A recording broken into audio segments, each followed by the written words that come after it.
వీడియోని మాత్రం స్కిప్ చేయకండి అన్న, చూడండి.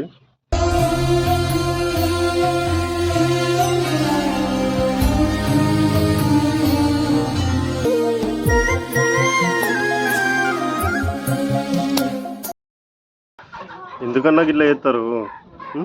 9 రోజులు 9 రాత్రులు 10 రోజులు దగ్గరుండి కంటికి రెప్పలాగా చూసుకుంటాం.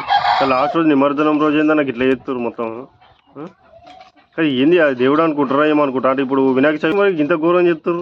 విగ్రహాలు మీదికి వెళ్ళి ఎక్కడికి వెళ్ళి కాళ్ళు చేతులు ఇరిగిపోయేటట్టు ఎంతోమంది దేవుళ్ళు ఉంటారు. ఒక్క వినాయకుని విగ్రహానికి శివుడు, పార్వతి, ఆంజనేయుడు ప్రతి ఒక్క దేవుడు ఉంటాడు.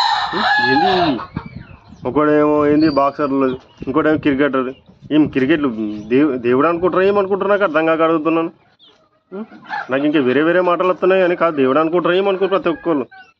ఏదో మనకి ఇష్టం వచ్చినట్టు చేసుకొని పోతే కథం అయిపోయింది. విగ్రహం నిమజ్జనం అయిపోయింది, కథం పోదాం ఇంటికి పోదాం, కథం అయిపోయింది. ఇక 9 రోజులు చూసుకున్న రోజు మొత్తం ఒక్క రోజులో మొత్తం ఆన్ చేసుకుంటారు. ఏంది ఆ నిమజ్జనం అంటారా? ఇక మొత్తం మీదికెళ్ళి వారేసుడు. చిన్న విగ్రహాలు తెచ్చుకోరు అన్న, చిన్న విగ్రహాలు తెచ్చుకో, చిన్నగా చేసుకోర్రి. అంటే దేవుడు ఆ పెద్ద విగ్రహాలకే మాకు మొత్తం ఏమంటారు మొత్తం ఆశీర్వాదం ఇస్తారు అనుకుంటారు. ఏంది ఈ తలకాయలు ఎప్పుడు మారుతాయో మీరు ఎప్పుడు మారుతారు?